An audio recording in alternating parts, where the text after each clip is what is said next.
Guys, on this episode of Random Convos Over Coffee podcast, we get into our top 8 list, which actually ended up being top 9 list because Phil decided to go ahead and throw an extra one in at the end of the list that I wasn't prepared for. So I think this was a good episode, Phil. You know, we covered a lot of good stuff from the tech industry to the crypto, the personal purchases and things that we were subscriptions that we loved, didn't like, companies that we're watching, tech that we're watching, consumer trends like privacy that we're watching, just different things over the last year. We recapped it. It's a long one, folks, but it's got some good information. We hope we've provided you with some value, some personal stories, some stuff that we're watching in the market. I think this was a good one. What do you think, I think Phil? so, yep. And I think you'll, our goal obviously is we hope that you enjoy it as well as you listen through the episode. We certainly love to hear any comments or feedback you have, things that you think might be maybe been better to add to the list yourselves, or things that you find interesting in the list. And certainly if you would have made a 9th or 10th yourself. So I know I threw a surprise number 9 in there for Shaun, and I didn't think about it either prior to. It just kind of came to me before we started recording, and I figured I would throw it in. Talk about random. And so I threw it in, and it gave both of us just an opportunity to kind of think about it. But definitely it covers kind of everything from, just personal health and things that we're focusing on ourselves, things maybe that with our family, and again, technology trends, and the things that we found relevant based on the list of 8 that Shaun generated and the mystery number 9 that we threw in at the end. So we hope you enjoy it. We hope you have a wonderful new year and certainly stay healthy. And we look forward to 2022 rolling strong. So 100%. Let's get into the show. Here it is. All right, guys.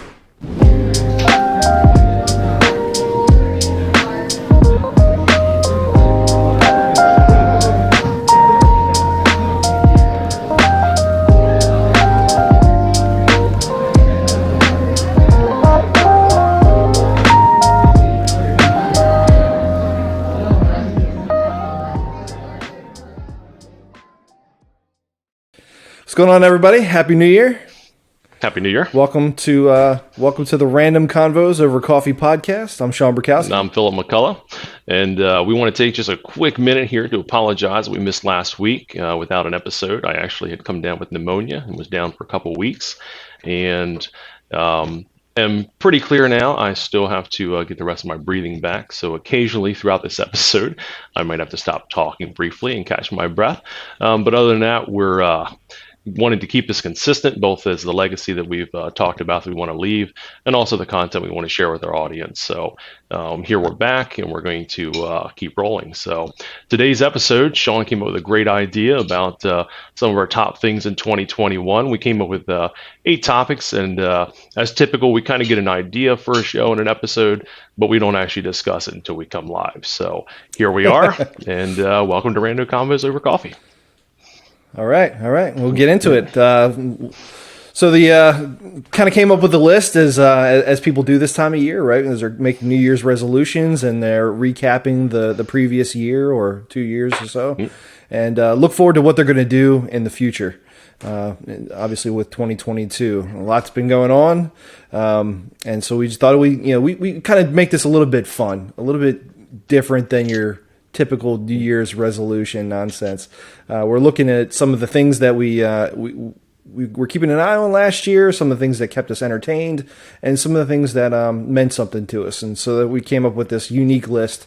We'll see where it goes, and maybe we do it next year. Maybe this is a one and done, and we never do it again. Be a good little trial run. That sounds good. Why don't you start us off? We'll go from there. Sounds good. So item number 1 I had was the most surprising gift or purchase you weren't sure you were going to like, but you end up loving it.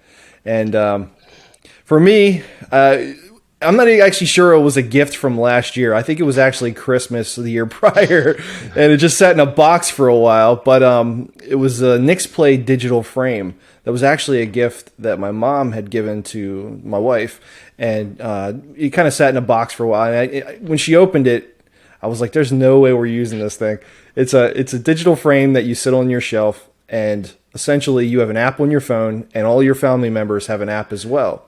So as they take pictures, they can upload the photo directly to your digital frame, Of course, your digital frame is hooked up to the Wi-Fi in the house, so it's always receiving the signal from the app. And you can upload photos that get displayed on the frame. The frame cycles through different photos in a random library, random order. And I thought it was a cool idea, but I was just like, there's no way we're going to set this thing up. There's no way we're going to upload photos to it. It's just going to be one of those novelty items that sits on a shelf. But actually, it ended up being a pretty cool thing. And so I included it on the list because it sits right in our kitchen table. It's in the corner on a shelf. And as we're sitting there, we're playing cards or we're eating dinner or we're just having a conversation around the table.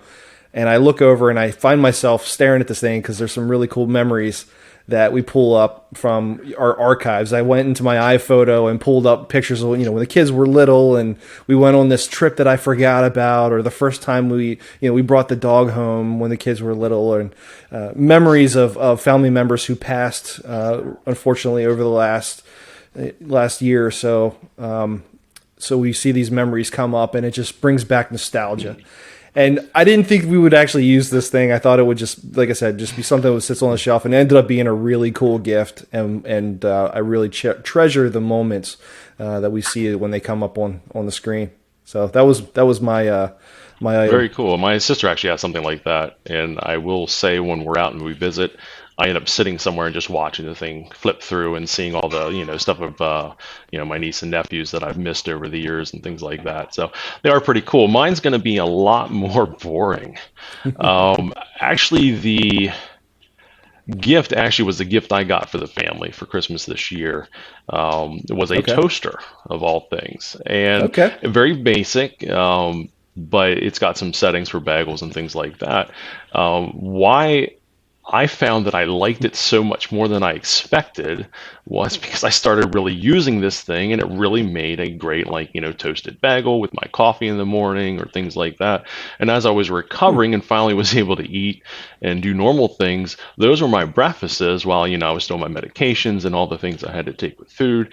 And it became this thing that I was using every day, where I figured I would use it here or there or whatever, but I didn't kind of expect it to be something that ended up being used as much as it is. So it gets pulled out about every day and used, and it actually matches our kitchen, which is a nice plus as well. And I was actually too sick to be able to pick it up before Christmas, so it actually sat at Best Buy on hold until we were able to go out and get it afterwards. But that was mine again. Sorry, it's so boring. It's not no, it's fancy, not actually. But it just really, when you talk about the gifts that catch you off guard, it was something I wanted to do for the family. We were always making toast in the oven. It's a pain in the butt. And, switching over to that and getting a nice, even toasted, bagel or toast with your eggs or whatever it happens to be. I think I even did some, toasted ham sandwiches after Christmas with the leftover ham. And, it's just it's like, wow, this is, just a utility, something you're going to get use out of. Yeah, that's cool. So I used it more than I expected. But that's mine anyway. So was it some fancy toasters connected to Wi-Fi? No. So it gives you measurements on your phone so you can check the status of the toasting? Is this just like it an is a unit? two toasts, off the shelf unit. And honestly, it would occasionally go on sale. And I was kind of just waiting for it to go on sale again, where it would be half off. Okay. And when it did, I did. So it didn't cost much, and it's been an amazing toaster. So very cool, very cool. So moving on to number 2, this is an interesting category. It's the best and worst subscription service, and for me, it was a tie between Starz and Paramount Plus. And so we're a streaming household. We're cord cutters, so we don't have a physical cable subscription. Everything's through the internet. So we got Hulu and Disney Plus and Netflix and YouTube TV. So we subscribe to those services. So we subscribe to Starz and Paramount Plus. We subscribed to Starz because my youngest son, Landon, we were, of course, Spider-Man No Way Home was coming out this year in theaters, and we were pretty excited about that. Landon wanted to watch. He had never seen the Tobey Maguire films or the Andrew Garfield versions of the Spider-Man movies, and they were all on Starz. So we signed up for it so he could basically binge watch all of those movies before the new one came out in theaters, because they were going to be, spoiler alert, if you haven't seen it, they're all in the same movie. Pretty epic moment. So we were super excited about that. So we signed up for the trial so he could watch all the movies, and we did. And forgot to as most people do, I forgot to unsubscribe from the services. Paramount Plus has a show on there. It's a Star Wars show. It's called Star Trek. It's Star Trek Discovery and Picard. I'm not a big Star Trek fan, but I do watch the films and I do enjoy them, and so I figured I would check that out. Again, another one of these things. You sign up for the streaming service, you completely forget, and before you know it, you're paying $15 a month. Shows up on your credit card statement. Hey, surprise! Those were probably the worst subscription services for the year because, again, I just forgot to unsubscribe from them as most people do, and you realize months later. And of course, when you sign up for it, you're only doing it for one thing. And there's one show you want to see, and it bites you in the butt. The best subscription service we signed up for this year was actually a gift from my daughter, Haley. It was the Birchbox. And so she gets a package in the mail. Comes, I forget what it is, once a month or so, and she goes and she gets really excited when it comes, and she gets a notification that it was delivered, and she runs out and she gets the box. And I think it's more the excitement of getting something in the mail and the anticipation that it feels like Christmas every month, that you're getting something you don't know what it is, than it is the actual items that you get. So Birchbox, I think, is a bunch of makeups and skincare and different things that she enjoys. But again, I think it's more the excitement of getting something in the mail as a subscription service than it is the actual items. That's that euphoria, that Christmas morning, every time you get it feeling. And I looked at a couple of the subscription services. They have Stitch Fix and Stately, and there's a ton of them that are out there. And again, similarly, never pulled the trigger on them, never did it, but I definitely see the allure and the and why they're so successful is it's just that feeling of that surprise and delight. And so that was the best subscription service, and she really enjoys it, and I think we'll keep it going because as long as she enjoys the products, and it's not an expensive subscription service, but something she enjoys. So we'll mark that as the best. How about you? That works. So I don't know that I have a worst in 2021 because I didn't do a lot of subscriptions to things. I'm like you, though. We don't do cable. We don't have the TV. So I probably will sign up for something this year to give everybody, an opportunity to have something additional. I do have two subscriptions that I like. That I find fantastic. I've actually had both of them from before 2021, so I guess I'm kind of cheating. But at least I'll give full disclosure on that. These are subscriptions I've had, but in 2021, I still used both of them a lot, and I love them both. One is my Audible subscription. I'm busy and active. I do like to read, and can't always physically read a book. Don't have time. Whatever. I can load up books and just listen to them. I drive to work. If I'm at my desk at work, I can listen to it with a headset, or even sometimes at home, I might finish listening to a book if I've come in with it, and things like that. I continue to use the service. They've added some enhancements last year with their Audible Plus, so some of the books now I don't have to buy. I can actually just go and listen to it. So that really actually improved the service without any additional cost to me. And like I said, it's not something I started in 2021, but they made some improvements. And again, I wasn't unsatisfied with it, but it added some extra benefits to it that I really liked. The second Very one, cool. my Google Play subscription, which gave me music access, because some of the artists that I like to Okay. listen to that play in a standard band, a lot of times will do these side projects with other musicians, and they actually show up in my Google Play where I can actually go and listen to some of these projects without forking out a ton of money trying to find some of these, distant stuff. And so I use that Yeah. constantly. They converted over to YouTube Music, I think in 2020, and in 2021 shut down the Play service. But again, in that it gave me ad-free YouTube under my same subscription, and so that I love having ad-free YouTube. And so while the YouTube Music, there's some things I don't like about it. I still love the music subscription. I still love the access I get to it. And again, not having to watch ads at YouTube, fantastic. So those are my two picks. Nice. Again, I didn't really buy anything that I say that I regretted on subscription. The only one that I would say is neutral. I use Evernote. I love Evernote. When you talk about forgetting if you don't want to renew your premium account or not, I forgot this Hmm. last year. I saw it show up in my credit card statement. Same thing. And I do use some of the offline stuff, which it gives me access to. But I'll honestly say that where I am today, I'm not using it to its fullest capability. So I'm not sure that I'm really benefiting from paying for the subscription.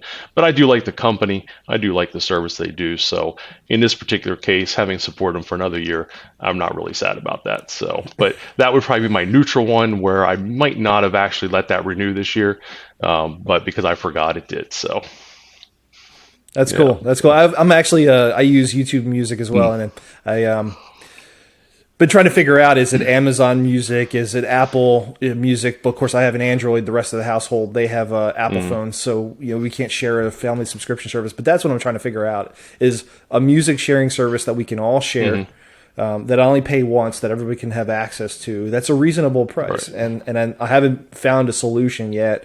I think my son uses some off the wall app called Music. Weird spelling, Muzik. I've never even seen the app before, but basically it uses YouTube but circumvents their Okay. ads, Okay. and so it just plays a playlist. Sometimes it works, sometimes it don't. It's a little janky. I'm not sure about it, Yeah. but I personally, I use YouTube Music. I do skip the ads. I Hmm. don't. I use the free product, Hmm. which they always are throwing the ads at you to Right. try to get you to skip, to pay so that you don't. You can skip the ads. I always just kind of, I can deal with it because it's free Hmm. and I can still listen to music that way. But I want to find a better solution. So maybe we'll talk offline about this, because I'm definitely looking for a family solution. Yeah, and since you're on that topic and we're talking to our audience here, by the end of last year and into this year now, I have two daughters. I've got them set up on phones. I've had a friend who in the past has been generous to donate us his older iPhone, so we're actually all on the same type of system now. And I'm looking in January to go ahead and sign up for Apple's subscription service, mainly to give everybody enough Okay. data space that their phones auto backup. Because let's face it, I may back up my device on a regular basis, but my family's not thinking about that stuff. So I'm going to try that subscription service out, and if it becomes something that the audience wants to hear more about as well, once I get a month or two under my belt and see how it goes. But it adds the music and TV and things like that. So I'm going to try that and share it across the devices and see if that's a decent subscription to give it a little bit of access for everybody else to have other stuff as well. So yeah, I agree. We can Very talk cool. offline, and maybe that's something we can explore further in a different episode. So Yeah, definitely, definitely. I'm an Android guy. hmm I live in the Google ecosystem. My family's in the Apple ecosystem. So and I'm an Apple guy. I grew up on Apple. I've used Apple since way before it was cool. hmm So and I use Apple for all my products, computers and hmm whatnot. But from a phone standpoint, I use an Android. Just personal hmm preference. I like the operating system a little bit better. But it's funny because my kids always razz me. This is a younger generation. There's what do you call it when you make fun of somebody because they don't have an Apple phone? That's like there's a whole thing about it. It's a whole thing about it with the people that do that. And I'm not against it. I hmm might switch at some point because the privacy thing is definitely an interesting factor. But yeah, it's just that'll be a future episode. We'd love to get into the whole Apple ecosystem versus the Android ecosystem. yeah, So that'd be a cool conversation. All without right, a moving doubt. on. Yep. So number 3, biggest purchase of 2021. For me, it's kind of an off the wall one. This is so my son plays sports. He plays soccer. He's a big soccer guy. Plays club soccer year round, and he's a junior in high school. He's going to be a senior in high school, and so recruiting is something we're looking into. College recruiting. He wants to play soccer in college. In order to get recruited, you need to put highlight videos together and have game film. In order to have game film, you got to do it yourself. So I'm the dad on the sideline with the camcorder, recording the games, and I edit them, upload them to his YouTube channel. So he loves to watch them, see what he can do better. His teammates watch the videos as well to pull out highlights for their videos, also to see what they can do better, where they made mistakes, how they can fix it for future games. And it's a valuable thing. So I wanted to get better at it because I feel like I'm on the sidelines recording from a camcorder and I'm behind a screen and not in the moment. I want to be in the moment. I miss watching the games from the sideline, and experiencing it versus being behind a screen. I love watching them later, but I want to be in the moment as well. So I've been trying to find a way to do this. And there's a lot of solutions that are out there. There's a company and a camera called Veo, which a lot of them use. There's a couple other services, Pixelot. There's a few ones that are out there. There's another one that's very big that I can't remember the name of. But regardless, all of the solutions that are out there are a fixed camera with a lens and a camera inside of the device. And you put the device on a tripod, you put it up 17 foot in the air, 20 foot in the air. You hit an app on your phone that starts the recording process, and the AI inside of the camera tracks the movement on the field. It's a stationary camera, but it has some big, large fisheye 4K cameras inside of it, or HD cameras, and the AI device records the movement on the field. And then at the end of the game, when you're done, you either connect it through Wi-Fi or you plug it into a physical outlet to your router, and it uploads the footage to a software. So these companies that do all the recording of the sports games are basically software companies. They're not camera companies. And you're paying thousands of dollars, $2,500, $4,000 on up for the service to basically have them pull the footage from the camera into their service, which then analyzes it and then spits back out the footage for you to look at on their service. Now, the minute you stop paying for the service, you lose access to your footage. You can download it, but you lose access to be able to do that, to upload it and edit the footage through their software. There's a company in France that created a product called Pix4Team, Pix, the number 4, and team. And basically, it's an AI. I call it camera, but it's not actually camera. It's a pill-shaped device. It's an AI device that sits your camera, that your actual camcorder. I have a Sony camcorder with a 4K lens, and it records to an SD card. I can sit that on top of this AI device, this pill-looking robot, we'll call it, put it on top of a tripod, hoist it 17 foot in the air, put it on the sidelines, hit record, and in theory, the AI device will then sync with the camcorder to record the game the same way that these other software companies do, except when it's done, I don't have to hook it up through Wi-Fi or plug it into the wall. I can literally just take the SD card out of the camcorder that recorded in 4K, put it into my laptop, and immediately have access to the footage. And that's pretty revolutionary because it doesn't cost me thousands of dollars per year for the software license. I can literally use my camcorder, which means it has a better camera, because in a lot of instances, like the Veo camera, the output quality is very, very poor. It's recording in HD, or it may have a 4K camera, but the output quality is in 720 or HD because it's utilizing multiple cameras inside of it to grab snippets to kick out the end result, which is very poor quality. My camcorder, my 4K camcorder, does a much better job. Now I can utilize my camcorder and the AI device separately. And then at some point I want to upgrade to a 6K or whatever, craziness comes out. You can do that, and the AI device I already paid for. The camcorder will go on top of it. So I purchased they did basically what's a Kickstarter. Hasn't shipped yet. The camcorder is made by a French company, like I said. They're basically doing pre-orders. They did pre-orders for the last year, and they'll ship in February. I'm pretty excited because, again, I want to be in the moment. I want to watch the games. I don't want to be behind a screen doing it. I enjoy filming it, zooming in and out and this, that, and kind of feeling like a cameraman on the sidelines, but I want to be in the moment. I don't want to be behind a screen. So I'm pretty excited to have this automate that process for me and have better quality than some of the other solutions that are out there. And I honestly think it's going to be pretty revolutionary. I'd actually like to invest in the company. Thought about buying a bunch of these cameras and maybe turning it into a service where I rent them out to other parents who are interested in doing this, because it's revolutionary that you don't have to pay thousands of dollars per year for the service, that you can literally just do this yourself and pull the SD card out and have access to the footage, and you're not tied to a service. And I think it's pretty revolutionary. Anyway, long-winded story, but that is the best purchase that the most expensive biggest purchase, biggest purchase of the year, and hopefully it'll be worth it. I'll let you know if it works out. Very cool. It actually sounds neat. I love any time a solution allows you to still use, in this case, like your camera. Obviously, I have solutions that allow me to use my various cameras where I have higher quality image capabilities and stuff that interfaces like that is awesome. I remember back Yeah. when I was converting from film to digital, showing my age a little bit in photography, but a couple companies have made devices that were kind of like a canister of film that actually at the back had a small sensor window that would line up with the shutter window. Very basic ways to capture digital in a film body and stuff like that. And I always thought those solutions were neat just because, again, you didn't initially have to go out and upgrade all of your equipment.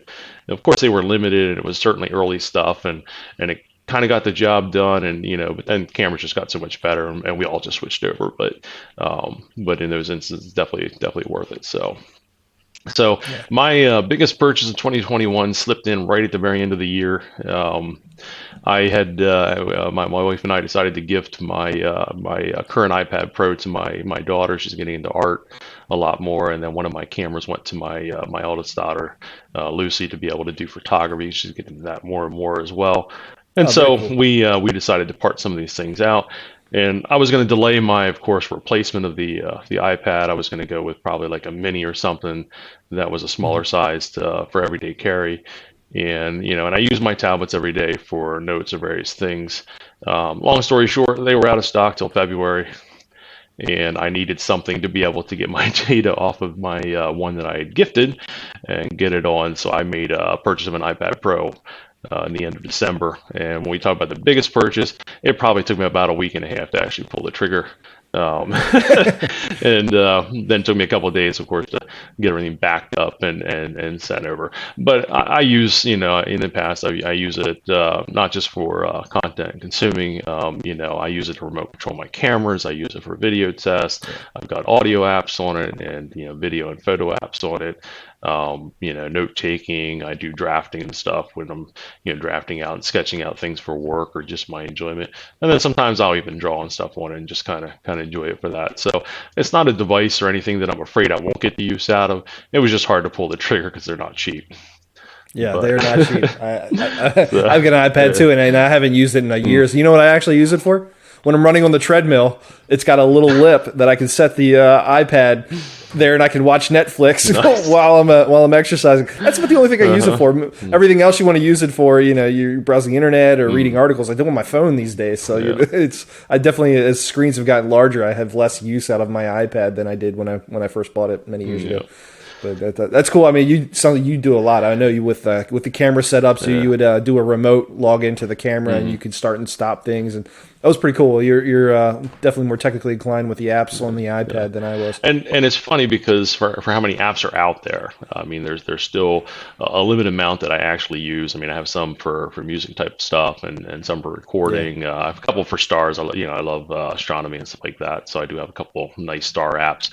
I have some nice mapping apps for when I am planning out a backpacking trip or something like that. The large screen is just nice to be able to be able to draw and trace on the screen and set things in motion and stuff. So yeah, there's definitely a lot of uses, and fortunately, I do use it because I think in the end I'd probably cry if it ended up sitting on my shelf after the right, investment and stuff. But I right. have things like my Cam Ranger, which was a great interface device, similar to what you're talking about with the one for your camera. It allows me to remote Yeah, control my Nikons. I use it for photo shoots, I use it for yeah. video shoots, and just stuff like that. And it all interfaces from the iPad.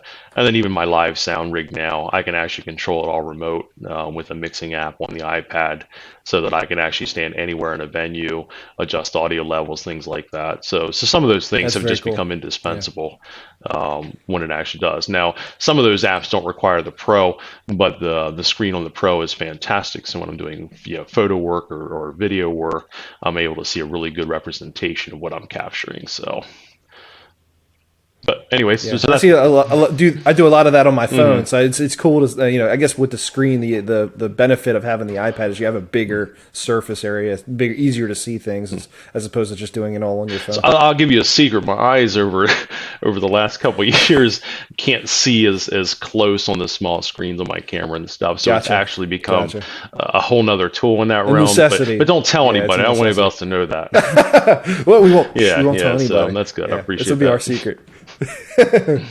All right. All right, moving on. So let's see. We have number 4, something to keep an eye on in 2022. It's a company, a trend, or a product. So I'll start it off. Let's say company. Something I'm keeping an eye on in 2022 is Zoom, actually. I put Zoom on here because Zoom became something that we all couldn't live without over the last, during the pandemic here. And Zoom as a company has thrived during the pandemic. I did a deep dive on it because I was like, was it Skype? Skype was around for years, and I used Skype, and it was like for self-meeting, and it seems like the whole world just forgot about Skype. I was like, and everybody was using Zoom early in the pandemic for schooling, and I was like, why is everybody using Zoom? Why are they not using Skype or Google Hangouts or some of the other stuff that's out there? And I did some research on it and found out that Zoom had solved the problem, as most good tech companies do.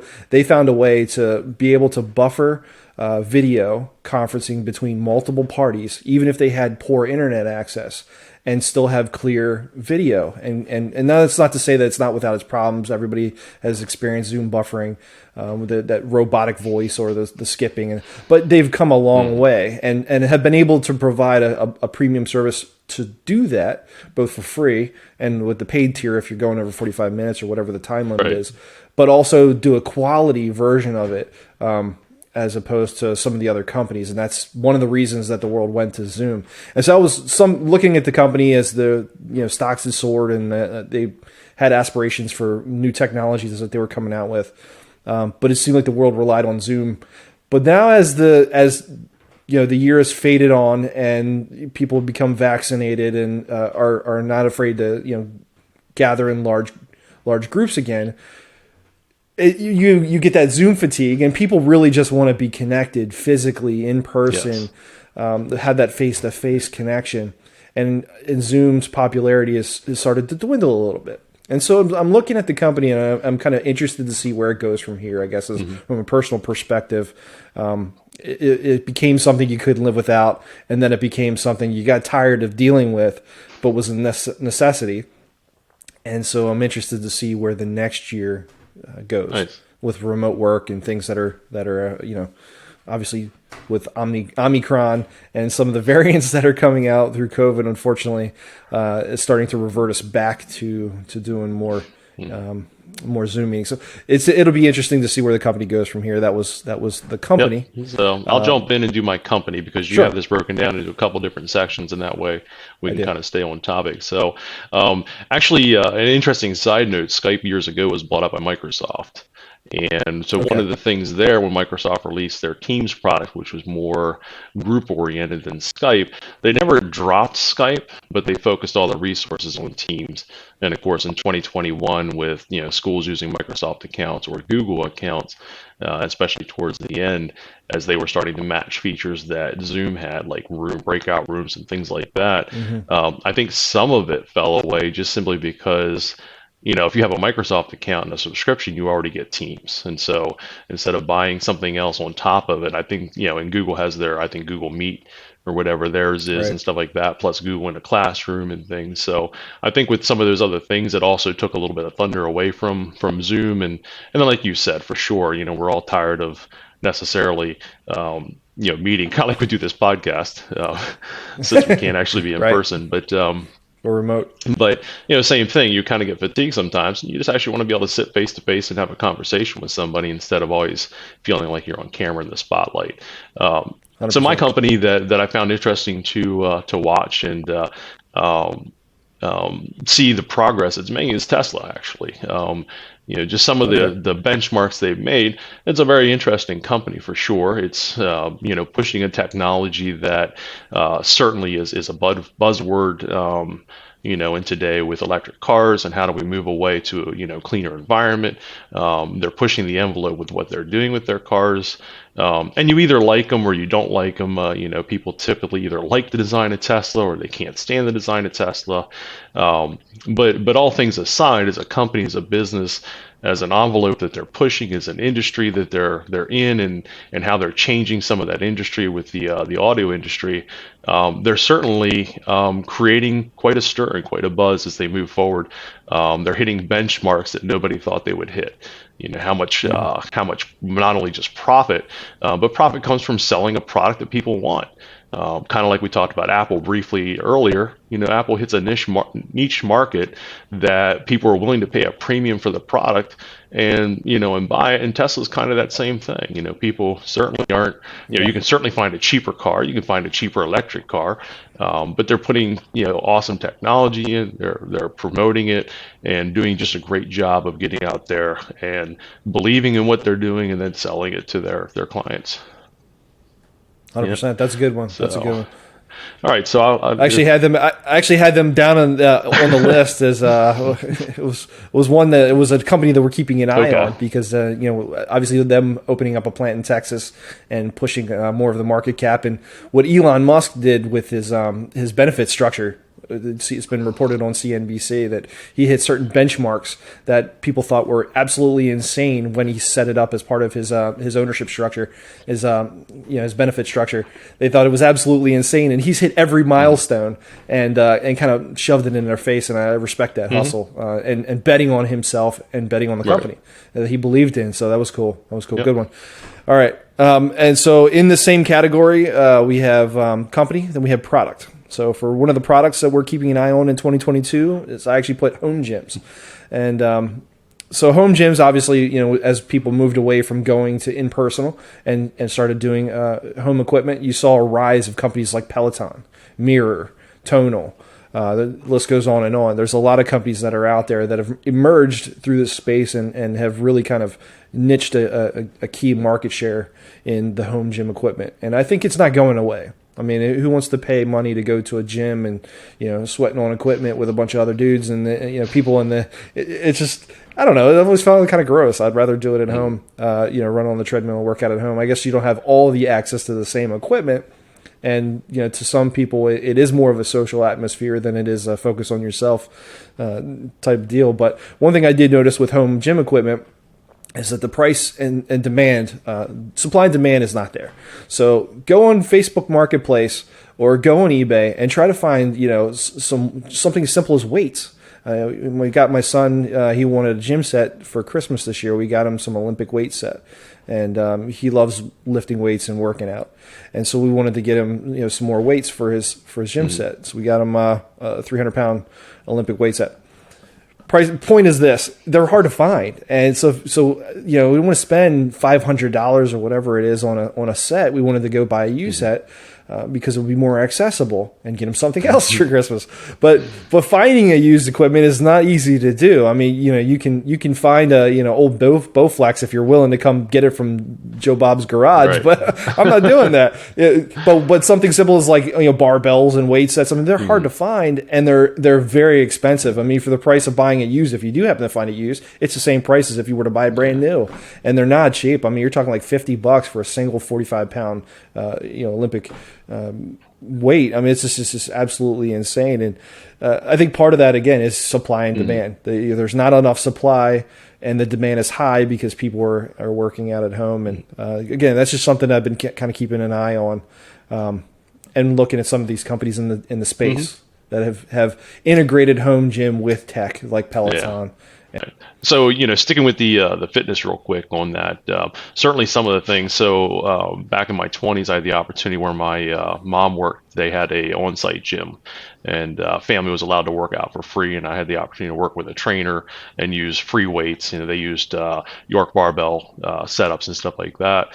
Fast forward to today, a lot of people like the automated stuff, the non-free weight, the machine with all the weights, and you pin your settings, and one machine has all of your different exercises from your pull downs to your pushes to your presses and things like that. And I think some of that has actually affected the supply and demand of actual free weights and stuff like that, which I have to admit I'm a little old school in some of that, and actually enjoyed using the free weights after I learned how to use them properly and stuff.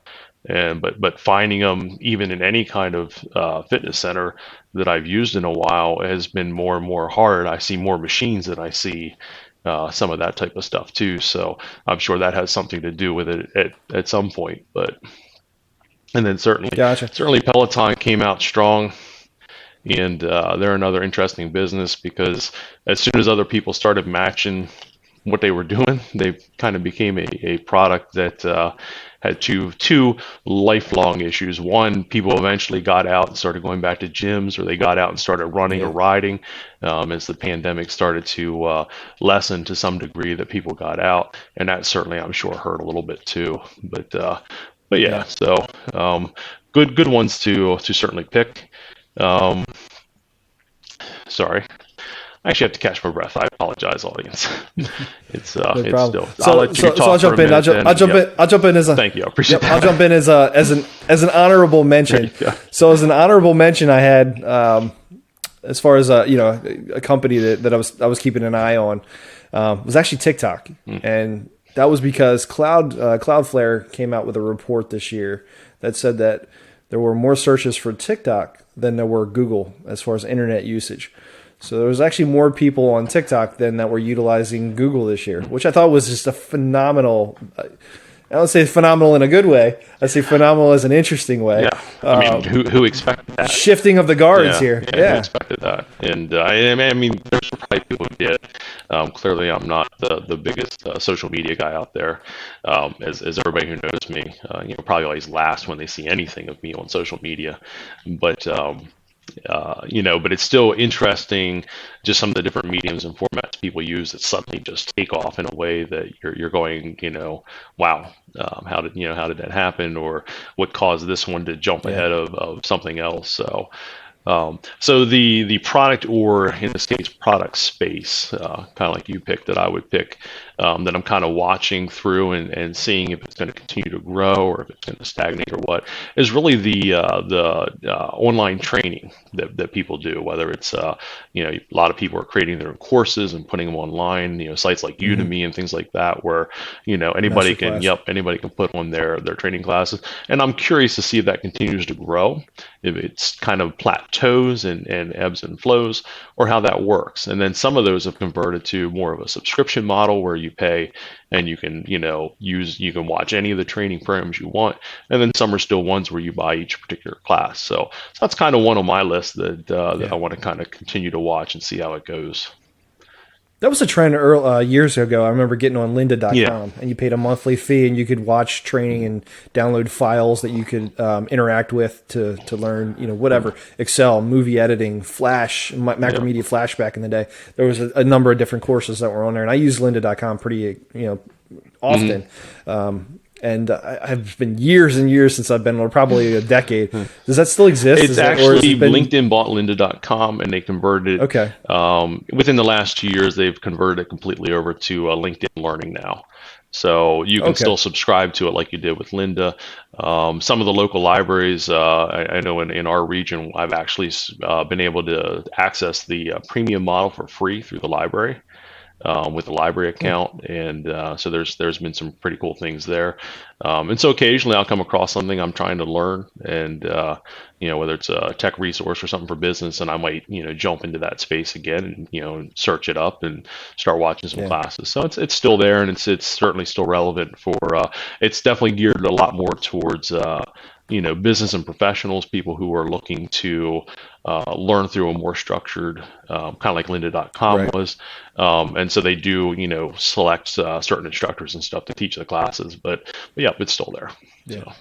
Yeah, I've seen a huge growth with Masterclass. Yeah, that's another one. Everybody from Dr. Dre to Steven Spielberg. It's just been to teach you how to do, if you want to become a comedian, or how to produce film. Casey Neistat just released one recently.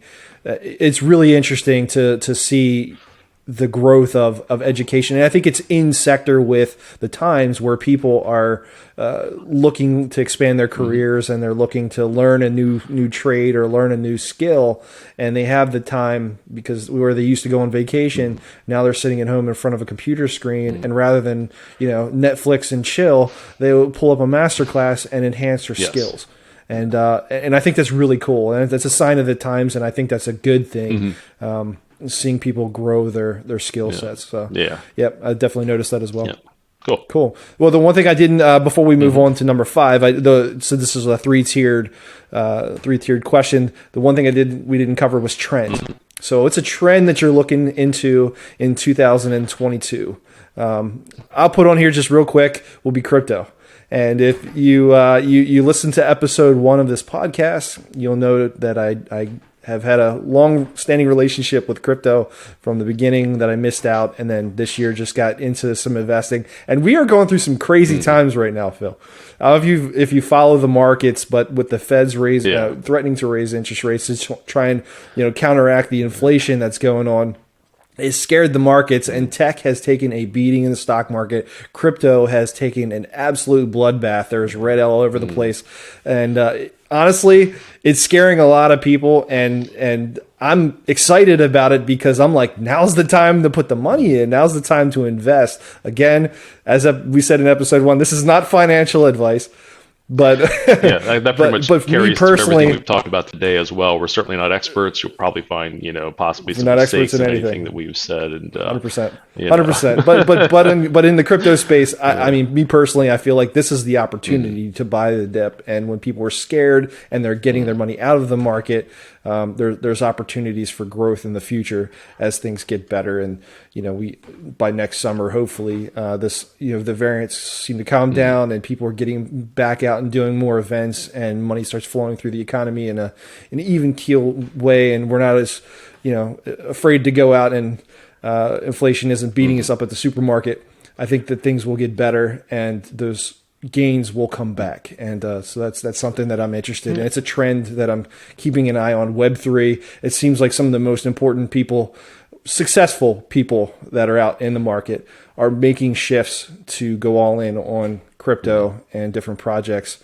And that, if that's any indication of where it's headed and the potential of it, I'm very excited to see where it goes. And so I find myself daily involved in reading about it, checking the accounts, speculation, research, and trying to figure out, where the opportunities are to invest. And so, yeah. No, very good. Trend we're looking into in 2021. So mine's actually pretty similar. It's basically the financial stock market itself. I'm very curious as I venture into businesses and stuff myself, as well as things that I've invested in to allow me to do in business. And so with that, obviously, came the desire to better understand the markets themselves and understand the trends and the patterns. I'm a data guy. That's just how I am. And I'm an analytical person. Let me break it down and see.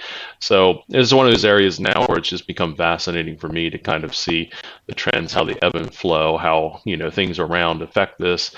Even the things like the GameStop and stuff like that everybody knows about, and just watching how people can change and drive something simply on speculation and things like that. So while crypto is certainly very fascinating to me to watch, it is so completely unpredictable from what I see. Really, I can't see any way yet, and it could just be that I don't have enough vision to be able to see the predictability of it. But that's the one thing I have a hard time seeing. It just seems so unpredictable compared to other things. Obviously, in the stock market, you can look at a good, solid company with good leadership, and you can kind of gauge from some of those aspects, and then just see how their numbers, their profits, their annual meetings and things like that. You have a lot of stuff in public companies that you can kind of see the data and see how you think it's going to trend. And so one of the things that in 2022 that I'm fascinated by with those trends is to start understanding some of these companies that I think are good companies, and then watch to see if the analysis that I do personally on them, how it plays out. Does it play out favorably? Does it play out negatively? And then Is there one specifically that you're looking into? not currently Phil? at the Is there moment. a I'm company? basically right now in the research stage of just starting to pick some companies and learning how to actually go back in and do some research on them. So I find that it's actually helping me as I try to work on my own companies and businesses as well, to learn what's going to, what makes a successful company. So that obviously I want to make a Yeah. successful company as well. So yeah, so that's kind of my trend. Very similar, financial markets and that. So. Yeah, it's interesting. It's very similarly in the crypto space. There's all these different altcoins, which traditionally it was either Bitcoin and then it became Bitcoin and Ethereum, and now there's all these things like Polygon, Avalanche, Solana, there, Terra, Luna. There's all these different coins that are out in the market, and people are more diversified. Where I just read an article that Bitcoin had 70% of the crypto market, and that has slowly chipped away. I don't know what it currently is at. I haven't checked, but that there's more diversification into other platforms. And I just watched a video this morning from Kevin O'Leary, who was talking about his stance on it. And there was an interviewer who was asking him specifically about his portfolio, and he said he views crypto not as a currency but as a software company. And that he invests in projects that have good engineers and a good team behind them, because they're utilizing the crypto not as a currency, but again as a software platform. And I thought that was an interesting perspective. Is I see it as a currency, that was obviously what Bitcoin was founded on, and Satoshi's vision for it. It was kind of an interesting perspective to look at it, and I get that understanding of some of the altcoins that are out there, like Solana and Polygon, and these things that are built on top of Ethereum that provide entryways for faster transactions or integration between gaming, like Axie Infinity, which is a game that people in the Philippines are playing to earn cryptocurrency that they can earn a living and support their families and feed their families on the currency that they're making through the gaming platform, as opposed to working in their economy, because the values are just plateaued. It's an interesting space to look at and research. And there's just so much going on, and so it's it gives you a headache trying to figure it all out. But I've really enjoyed kind of watching that trend and researching it. And well, for sure, and and these exciting. other ones that are popping up, of course, certainly give people who look back and say, "Man, I wish I invested in Bitcoin in the beginning or whatever." It is giving them an opportunity to play in that space, of course. When you look at certain parts, you think, "Man, that's untouchable," and then you're like, "Oh, this other one's opened up over here. Let me put a few dollars here and there and see what happens." It's also eye opening when Bitcoin can go from 69,000 at its peak this year, and currently it's at 42. Right. And that's a big loss. And that's enough to scare people who came in at 53 and you go, "Holy crap, what's going on?" And they get scared and get out of the market. But you got to be into it for the long haul. Yeah. I remember over the summer in August, this is back in August, when it was at 42 and Ethereum was at 27. And that's when I had gotten into the market, somewhere around that time. And I've doubled my money in Ethereum, and I didn't really get into Bitcoin until the valuation had gone up higher. I've actually lost money in that one. So it's good to be aware. Yes. And I think market corrections like this one, which is pretty brutal for a lot of people, especially who have a lot more than I have invested in it, to wake up and see their account in the negative and go, "Holy crap, what is going on?" I think it's eye opening to be aware that this stuff can happen, and just keep an eye on it. And without a doubt, and certainly it's stuff that if you're looking to invest in it, certainly each person needs to certainly do their research on it and try to get an idea or an indication of what is probably best suited for either their level of investing or their level of risk or things like that. Because like you said, it's going to jump up. You're going to be happy. It's going to drop. You're going to freak out. The money you put in is gone. That kind of stuff. Will it come back? And certainly it can be a roller coaster. So. Yeah, indeed. All right, moving on. So let's see. We are at it looks like number 5. Yeah. Yeah. So number 5. What's one New Year's resolution you believe you won't keep versus one New Year's resolution you will keep? And so mine are all one and the same.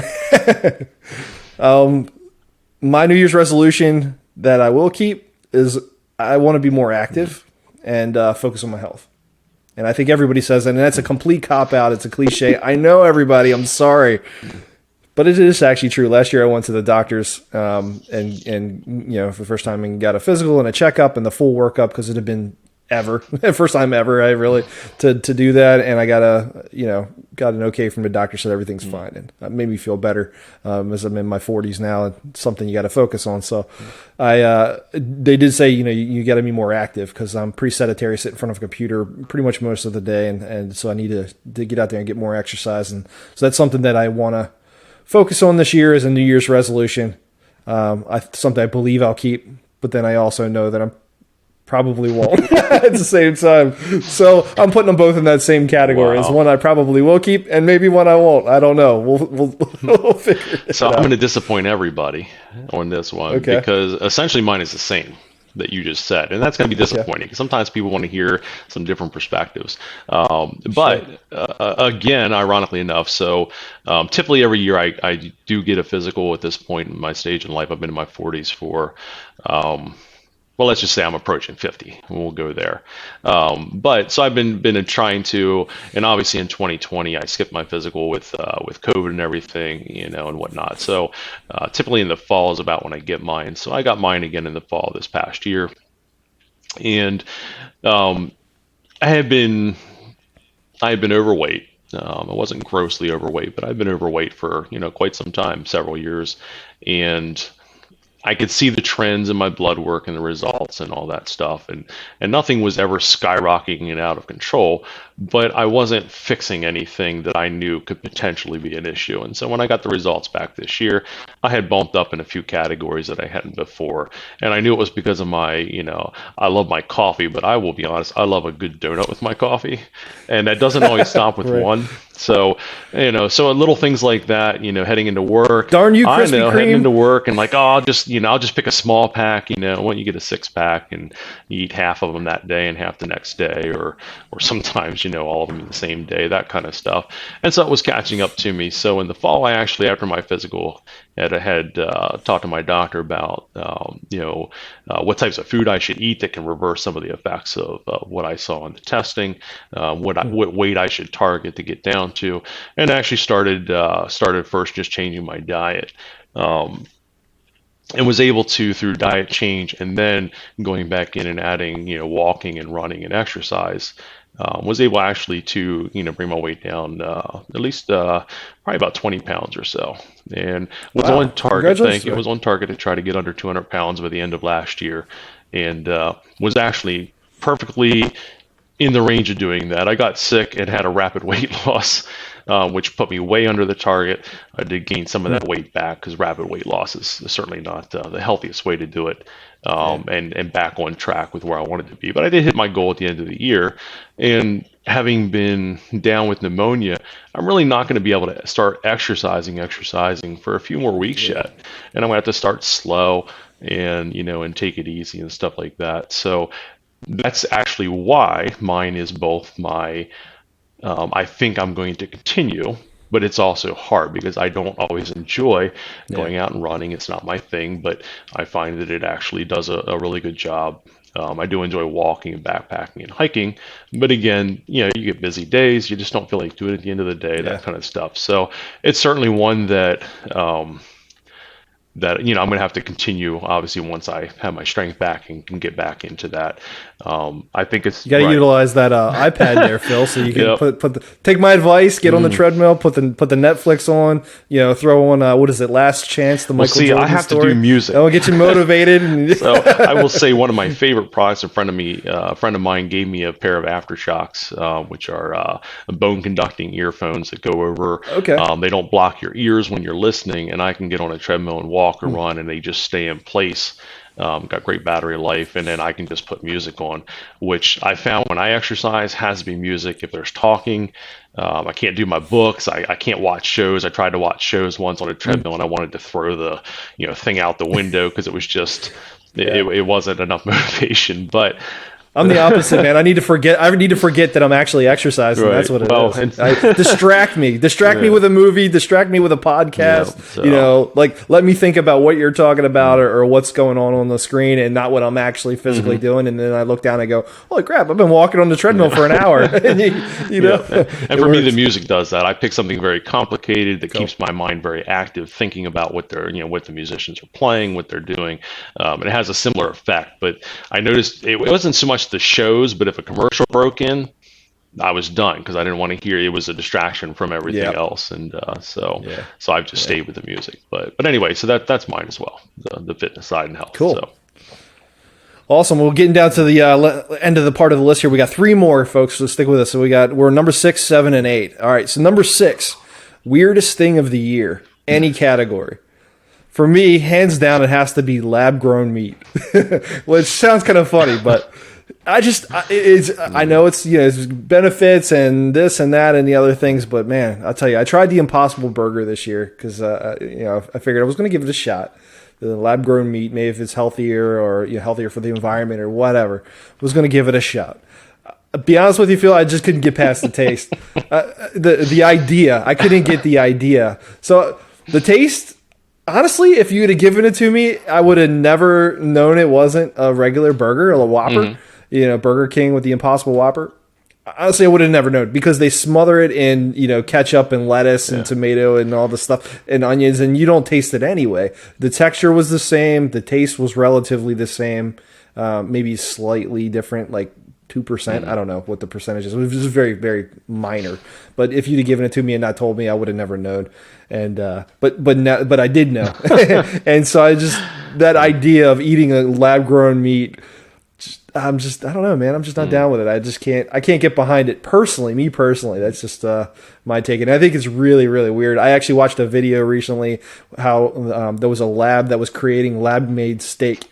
And it was literally looked like a giant printer with 3 bottles, and one said fat, one said protein.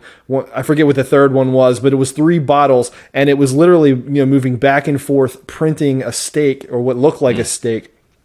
And then there was another part of the video where it showed butchers that were cutting slices of the meat and cooking them for restaurant customers, and they were trying it, and it looked like it was a prime rib, but man, it didn't look like a prime rib. If you know what I'm saying.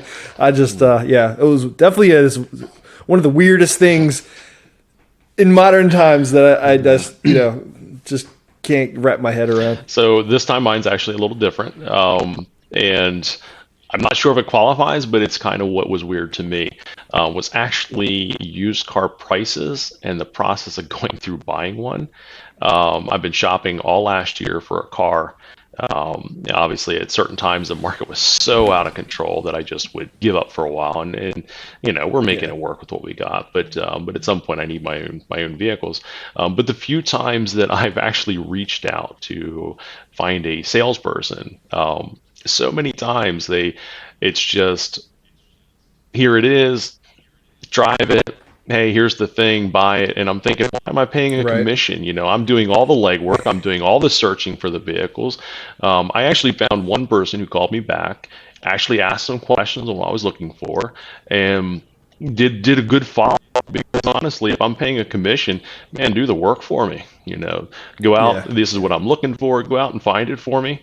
And I won't even negotiate price if you do that. I'll gladly pay your commission for it because you've earned it and you've taken a lot of time off. Can I ask you, did you go through, do you mind if I ask you, did you go through a lot? Did you go through like a used car lot, or did you go through like something like Facebook Marketplace? Both of it. Mainly, using some of the car sites, Carfax, things like that, to do the global searches in the area, try to find vehicles. But occasionally I would just find used lots near us and start targeting them, seeing what inventory they had, reaching out and stuff. But it's just amazing to me that they kind of want you to know what you want and pick it out, and then they just want to say, okay, great, here's the price. Let me get my commission check. And I'm thinking, you sat here for 20 minutes and printed out a sheet. I'm not sure why I'm paying you a normal commission. Commission I for mean, I could see yeah, obviously something. They did some work, but they didn't do anything for me. They didn't help me solve a problem. It's something that, in another year I'll need to replace my wife's car, and my kids are getting close to driving, so there's going to be other opportunities for somebody who actually looks at that, and it makes sense why people are using sites like Carvana. You go out, you're finding the yeah. vehicle, they're bringing it to your home and Drops it drops it off at the off, front and door. you pay. So you Yeah, might pay a little bit more, but you're really paying just to have it all there. You don't have to go out and do all yeah. those things. You're paying for the Right. convenience, And basically, honest, and the and the warranty, warranty, right? Yeah, because because they do have they have the the 7 day guarantee, and then of course they have the warranties that follow with the car, and stuff like that. But that's the difference between buying it from a dealership versus buying it from some guy on the right. street. I'm in the same situation. Actually, just bought a car, or Tyler did actually. For he started driving and needed a vehicle. So we've been looking at the used car market, which was absolutely insane. And if you go to a dealership, the same car that you could buy from a guy down the street who's just selling it to Right. you, for $5,000, they're selling for 10 on the lot because they bought Right. it, they put work into it, they got it Maryland inspected, and then they want to charge you a premium because they got to warranty the Right. thing. But it's just the costs are just astronomical at the dealership. And we finally said enough. We're not going to the dealership. We'll take a chance by buying it on the Facebook Marketplace or from somebody on the who was selling it on the street face to face. Right. And we did, and of course you get it inspected. You find things that you got to get repaired, and ends up costing you a little bit more than you thought it would. But at the end, I still think we got a way better deal by doing that than buying it from a lot just for that reason. And typically in the But I definitely Yeah, understand. and typically in the past, that's what we've done.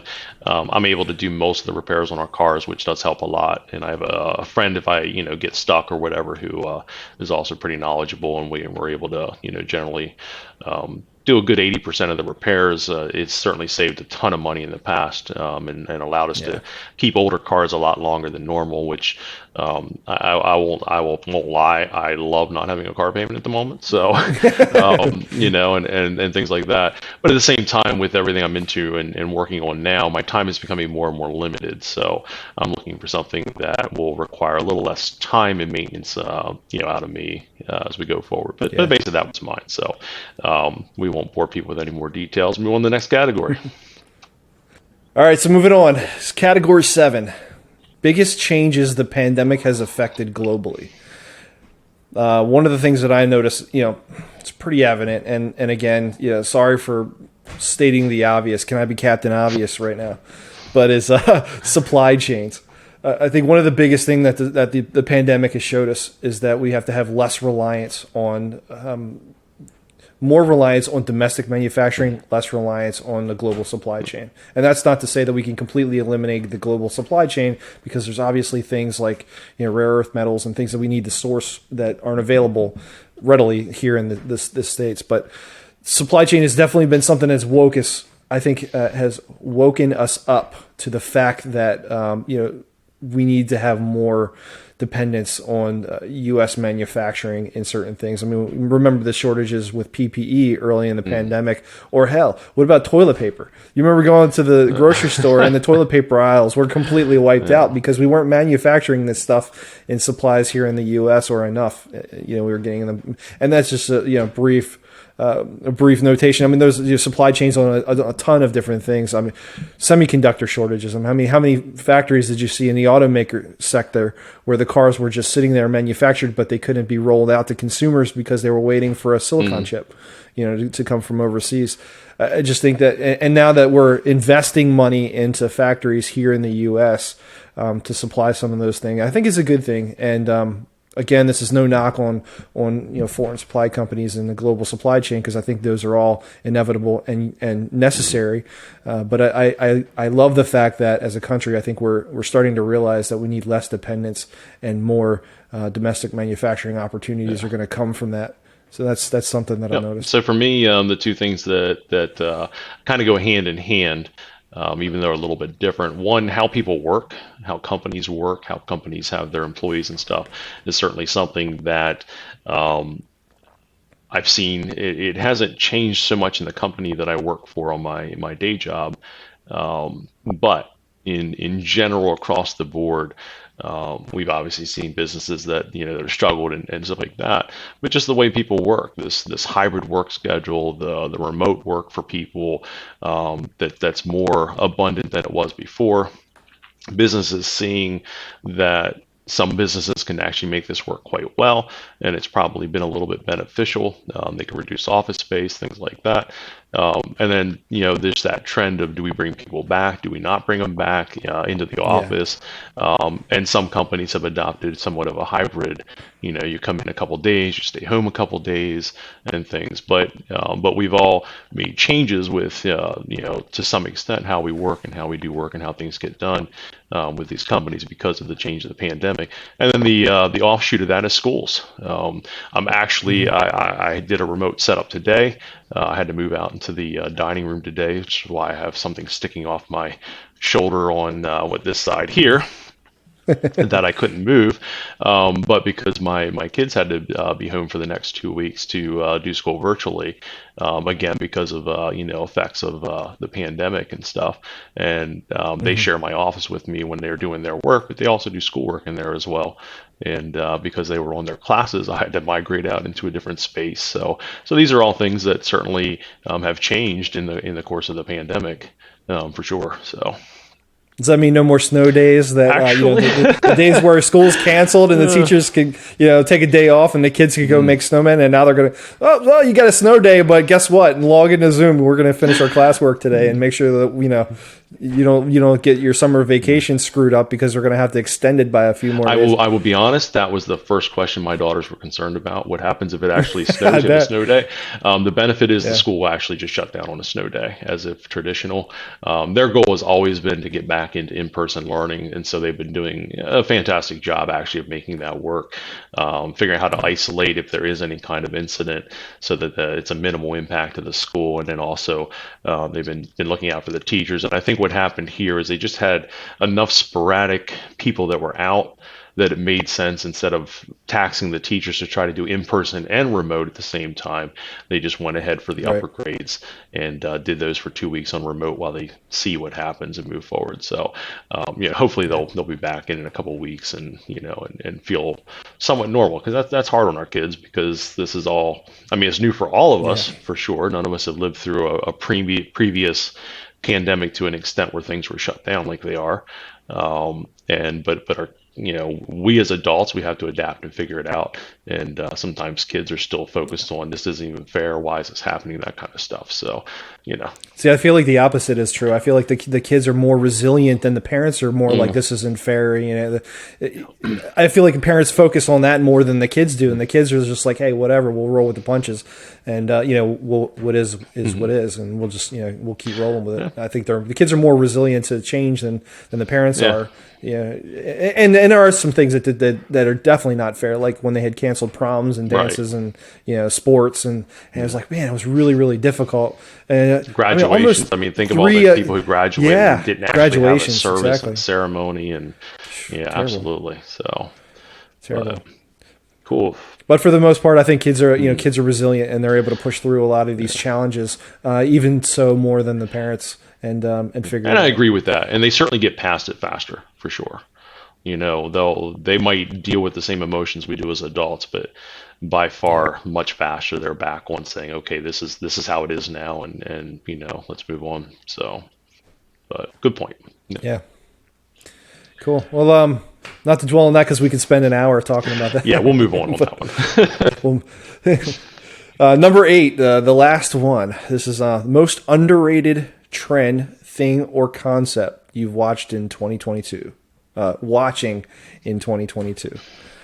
For me, I'm going to say consumer privacy. Actually, is something that I've noticed over the last year. Has really taken a shift. We've gone from willingly giving companies our information that they've used to profit from us. Services like Google and Facebook, where you're integrating your daily lives into it, and you're not paying a fee for the services that they're providing. And it's kind of like the old adage: if you don't pay for the service, you are the service. That's kind of how a lot of these companies Mm, survive, and no knock on them, because I can mm, respect it. But that is traditionally been the way. Um, I think we're seeing a shift in that consumer behavior, where consumers are more concerned about their privacy and their tracking, and things like the EU lockdowns that they've put on companies to protect data privacy. And I think we're seeing that trickle down into the U.S. as well. I mean, things like using the rise of DuckDuckGo as a browser that was created so that you can view websites anonymously without tracking. And why would somebody want to do that if they're not doing nefarious things? Well, have you ever been on a Target website and looked at some clothing or an item that you're looking at on a retail store, and then go visit the Wall Street Journal or some other news website, and there on the right hand side there's an ad for the products that you just looked at that are trying to get you to buy it at a 10% discount because they're offering you a code and that's tracking you across the internet? It's a little creepy and it's a little invasive. And I'm a marketer, and I'm a marketer, and I feel that way as a consumer. That's why there are a rise of things like anonymous browsers, so that you don't feel like you're being tracked. And it's not that you're doing anything wrong, when you have something against that feeling that's blockers. Why caching is going away, and the internet is no longer tracking things like caching to see where you've gone across the internet. Then you got things like the Apple iOS update, which basically allowed people to opt out of Facebook's tracking, which really affected their ad product, because you're part of Facebook's ad product was being able to see what consumers were doing while they were on their phone. And with the iOS update, Apple allowed you to opt out of it. And I really respect that move from Apple, and giving people control of their privacy back. I do understand how it's affected small businesses who really relied on Facebook ads to generate revenue. And I respect the loss of opportunity that's given them. I think it's also created creative outlets to find new ways to reach consumers. So it'll be an interesting way to see how that all plays out. But I think we're going to see a shift in consumer privacy. Things like Alexa and the audio recordings that came out earlier in the year showed that Alexa was recording you even though you didn't think you were, and some of those recordings came and it infuriated people, which led Amazon to find new ways to secure that information and data so that didn't happen again. Just consumer privacy in general, I think we're more aware of it. And we're seeing a shift to people wanting to protect their privacy more, as opposed to readily available just giving it out. I think it's not going to be surprising that if some point down the road we swing the other way, where the companies that profited on us utilizing our data and selling it to big companies that wanted to see consumer habits and profiting from that will shift to us as consumers, and allow us to get paid from those companies to provide our data to them directly and see a profit from it. I don't think that's too far-fetched of an idea, and that could be something as a prediction, maybe not this year, next year, the year after, but it could be something that we see down the road. Certainly. I mean, privacy has always been something, and security has always been something that I continually look into and exercise best practices. I always have. Ironically enough, for being on a podcast, I'm actually pretty private in my life, and I tend to keep things that way. And so knowing that the more convenient things are unlocks also a more openness of more and more of my life being out in the open. And it's not so much, again, as you said, that I'm doing anything wrong. I'm not. I'm certainly just living my life, but I'm just generally kind of private, and I'm somewhat reserved. And are you sure, Phil? You sure you're not hacking I'm all over, computers? you know me, and I'm all over social media. Man, my life is just a whirlwind out there, of course. You're not posting what you ate last night? Just this morning, not last night. Yeah, I had to draw the line. Just breakfast, never dinner. But in that, I still use methodologies and stuff, on my computers and stuff to try to limit the amount of tracking. And then at the same time, life has migrated into such a direction that there are certain things that if you're going to want to do them, if you want to use the internet and stuff like that, that there's going to be a certain amount of information that is going to be tracked, generated, There's certainly a lot that technology can do just simply in some of the social things we do, and it can figure out and build trends based on, I'm sure there's, certainly profiles out there on me of, buying trends, things like that. Certainly the credit card companies, if we're using credit cards, have a good bit of data on, our Hmm. purchasing habits. They have it for however long we've had the cards. This is all data and information that is searched even without necessarily using social media. Stores had adopted that when they would have their um, like buyer programs. Grocery stores were doing that, Yeah. where hey, use our rewards card, you'll get a discount, but if you don't, you don't, Right. and things like that. And it's another way of buying data and information on us, what sells, what doesn't, things like Yep. that. So I have to And agree. that's not something new. Right. That didn't start in No, no, social not at media. I all. mean, this is something that's Yeah. gone on for But years and they years. but I they build remember working. upon that with social media to a Yeah, whole different exactly. level, like you Whole said, where different they're level. Yep. able to so much faster pull data on people and start to be able to build profiles of typical viewers, customers, clients. And you're right, for the companies that were relying on that ad space to really be able to generate revenue from sales because they're able Yeah. to target people that are interested in their products more, are going to have to go Right. back and rethink how they do this And figure and it figure out. it out. Yeah. And certainly the smartest companies There's will. small businesses that relied on that. Like a small startup that sold Right. coffee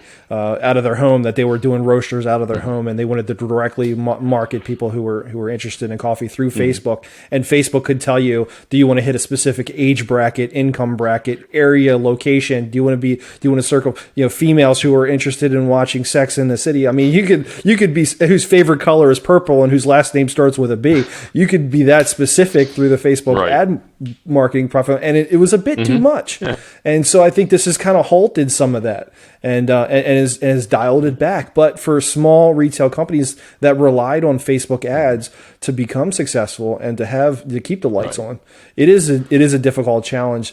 I'm not defending one or the other. I'm being bipartisan by saying I understand both Right. sides of it. Right. And I understand it. It's a vehicle to drive sales from a marketing perspective, and from a consumer perspective, you want to value your Yeah. privacy. So it's an interesting. Again, this is something that we're going to kind of see how it all unfolds. But I'm definitely noticing a shift in consumer Yeah. behavior. So one of the curiosities, I don't know if it's underrated or trend or concept though, that I am curious about in 2022 is actually the info product. So many people are selling just an informational product. It's not necessarily a physical product. It's not something you're purchasing per se. Like some of the gifts we talked about, that's a physical product that we purchase, we use every day. But there's so many info products, info books, things like that that are just small things. And personally, I'm just kind of curious how that space develops in 2022. Will it continue to Hmm. be the booming thing that it's been for people? Certainly been a lot of side hustles for people that have allowed them to either generate additional income, or some people have actually left their jobs because they've been successful enough in that space. And so again, that's kind of mine that I'm watching and curious. People have certainly made businesses out of it, and how does that match and compare in the future with companies that sell a physical product, or a physical service, or some type of service that's an ongoing thing. And so I'm kind of curious how one stacks up with your service slash product type, style business. Can you give me an example? So expand on that a So little like bit. info What? products. So you might have companies who sell an ebook, which is just a short book on, hey, how to have a better video on Zoom for your Zoom calls Right. or for your work or whatever. Though there's no service involved for most of them. There are some companies, obviously, that actually have an info product and an actual service where they might come out and do it for you if you want to pay for that part of the service. And so some Okay. info products are simply products that are sold out there to give potential clients an opportunity to say, hey, let me try their info product. Oh, hey, I like where they're going, but you know what? I'm at the point now where I want a done for me solution. So I'm going to go ahead and hire them to Hmm. come out and actually set this up, whatever it might happen to be. But a lot of these things are starting out with these info products. And there's people who might just have like, hey, here's how to build a snowball shooter. or something. You know, I'm trying to doing a very poor Right. job of coming up with something off the top of my head. An But the example. simplest examples would So, be something like, you know, a lot of times you'll see, you know, how to have a better video presence online, or how to have, you know, things like yeah. that, where it's just completely a downloadable, you know, PDF info product, or maybe a short That kind video. of goes back to your earlier conversation of Yes, online yeah, classes. similar. So and I thought that was a different than where you were going with it, like something like buffer.com, bumper.com, which is a service that if we were looking for used cars, wanted to make sure that the person who was selling it, it wasn't a stolen vehicle, or that it was a lemon, and or had a rebuild Okay. title, and you wanted to get some more information on that car. You go on bumper.com, you enter the VIN number or the license plate number, some information, and it spits out information Yes. that does the tracking on that vehicle. I would put that under the category of information And services. I would add services to that, which is a little different than just the straight up info product, because it is a service that is a solution for a problem that we have. The info product typically solves a problem of some sort, but it's usually just geared where it might be a one-off kind of product that you buy.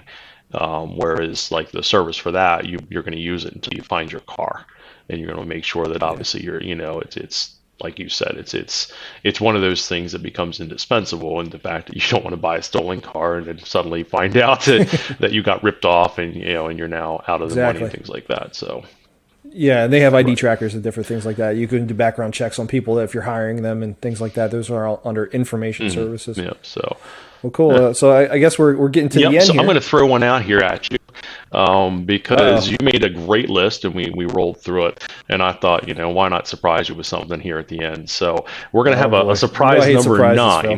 9. What was the one thing you did in 2021 that most got you out of your comfort zone?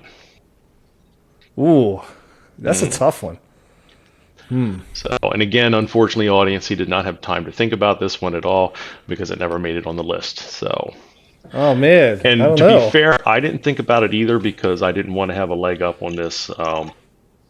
You know what? I'm going to Yeah, throw go it out for it. there. I'm going to say the first thing that came to my mind. The first thing that comes to my mind is doing this podcast, Phil. Because being on camera, I hate being on camera. I hate the attention being on me. I hate, being the center of something. And we're not. We're kind of in this Right. together. But at the same time, it's our face and our likeness and our name associated with it.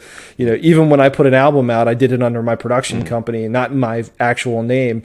We did the clothing line. It was under the brand name. It wasn't me personally staking it, and other business ventures in general too. It's never been under my name. So this is us. It's our likeness. This is who we are. We're talking about personal things on camera, and that if you wanted to talk about uncomfortable, that's uncomfortable because that's definitely not me. So Fair there you enough. go. And honestly, that's I was thinking some of the different things that I've done this year, and at times I do some public speaking and things. But again, not on this kind of a level where it's a broadcast style level that it's going out and Yeah. anybody can view.